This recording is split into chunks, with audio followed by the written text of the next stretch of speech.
मैं समाज सेविका एवं एल्डरमैन नगर निगम दुर्ग रत्ना नारमदेव। मैं होलिका दहन की पूरे प्रदेशवासियों को, देशवासियों को और समस्त नागरिक गणों को शुभकामनाएं देती हूँ। इस त्यौहार को हम लोग बहुत उल्लासपूर्ण रूप से मनाते हैं। विगत 2 वर्षों में कोरोना काल के समय हम लोगों ने इस त्यौहार को नहीं के समान मनाया, परंतु ये वर्ष ऐसा है कि लोगों में उल्लास है और लोग ये जान चुके हैं कि त्योहारों को सबके साथ हिल मिल कर मनाना चाहिए। और ये त्यौहार ऐसा त्यौहार है कि दुश्मनों को भी साथ में लेकर चलते हैं। रंग गुलाल से उन लोगों को एक करने की कोशिश की जाती है। आज हमारे पूरे देश में होलिका दहन के बाद जो होली का रंग खेला जाता है, ये मेल मिलाप का समय रहता है और हम लोग सब एक दूसरे को लेकर चलने वाले लोग हैं। ये भारतीय संस्कृति की देन है। आज हमारे देश में बहुत ही तरीके से इस खेल को खेला जाता है और इसमें कोई छोटा बड़ा नहीं होता है। सबको एक समानता के रूप में लेकर चलते हैं। जिस तरह कहा जाता है ना, एकता में अनेकता का रंग, वही रंग है। आज हमारे प्रदेश के मुख्यमंत्री भूपेश बघेल जी ने जो यहाँ की संस्कृति को जोड़ने का काम उन्होंने किया और लोगों को यह सिखाया कि रोज़गार कैसा उत्पन्न किया जाता है, गौठान के माध्यम से हो या अन्य कोई भी माध्यम से हो। आज महिलाओं को सशक्त करने में सबसे बड़ा योगदान हमारे माननीय मुख्यमंत्री जी का है। हम लोग फूल मालाएं मंदिरों में चढ़ाते हैं। उन फूलों का उपयोग कैसे किया जाना चाहिए, उन फूलों के माध्यम से आज गुलाल बनाए जा रहे हैं। लोगों के शरीर में कोई हानि नहीं होगी। एक तरह से ये आयुर्वेदिक का रूप लिया हुआ है।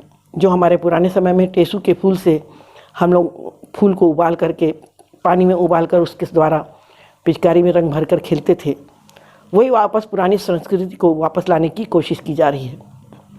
आज महिलाएं सशक्त होती जा रही हैं। जगह जगह फूलों के माध्यम से, कई तरह के फूल हैं हमारे देश में, चाहे गुलाब का हो चाहे गेंदे का हो। उन फूलों को सबको अलग अलग खुशबुओं से भरा हुआ गुलाल जो बनता है, वो किसी के चेहरे पर भी नुकसान नहीं करेगा। और हमें ये सिखाया जा रहा है, ये बताया जा रहा है हमारे आजकल के छोटे छोटे नन्हे बच्चों को कि होली का त्यौहार कैसे मनाई जाती है।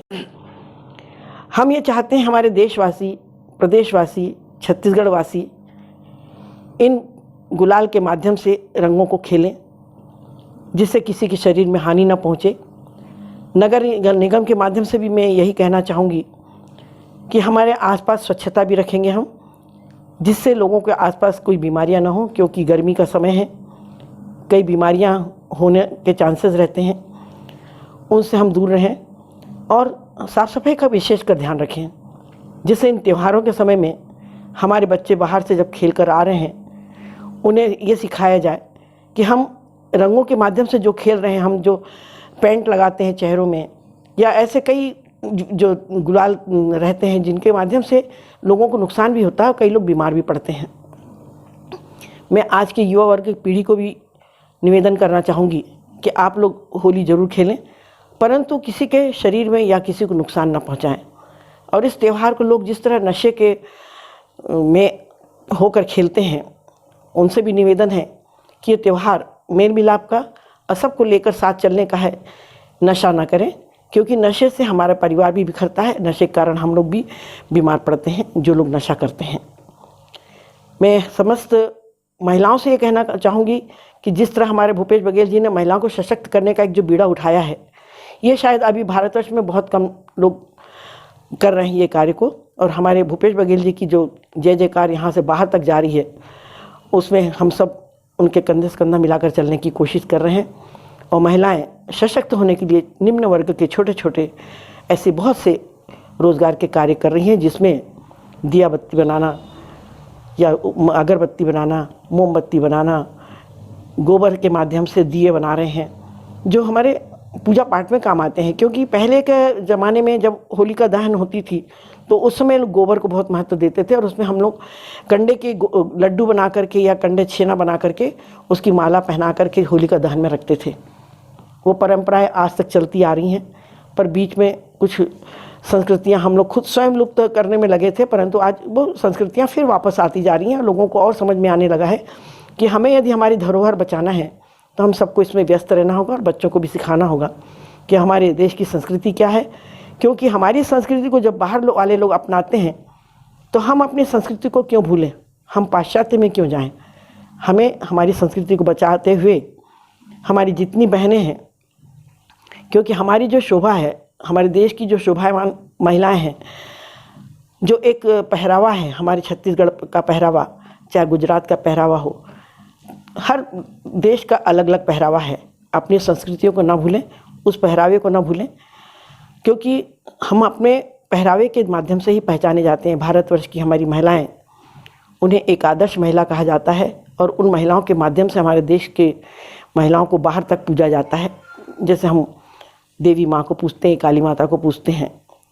तो होलिका दहन जो होती है, होलिका दहन में एक बहन ने अपने भाई के लिए अपनी जान निछावर की थी, क्योंकि उसे ये था कि यदि होलिका में जलती हूँ तो मेरे भाई को ज़्यादा से ज़्यादा उपलब्धियाँ मिलेंगी। परंतु लोगों ने इसकी गलत धारणाएं बनाई। उन गलत धारणाओं को मैं भी नहीं मानती हूँ, क्योंकि बहन जो होलिका जी थी, होलिका जी ने अपने आप को एक अग्नि में समावेश किया था और अपनी एक महिला होने की एक अपनी ख्याति प्राप्ति की थी और उससे देश में जगह जगह कोने कोने में वे पहचानी गई थी। ज़्यादा ना कहते हुए मैं फिर से वापस अपने देशवासियों को, प्रदेशवासियों को और हमारे दुर्ग के नगरवासियों को होलिका की बहुत बहुत बधाई देना चाहती हूँ। और हम सब एक साथ मिलकर रंग गुलाल पिचकारी से रंग खेलें और जो हमारे यदि दुश्मन भी हैं, उन दुश्मनों को वापस हम एक साथ समाहित करें और महिलाओं को हम ज़्यादा से ज़्यादा संबल बनाने की कोशिश करें। धन्यवाद। जय हिंद, जय छत्तीसगढ़।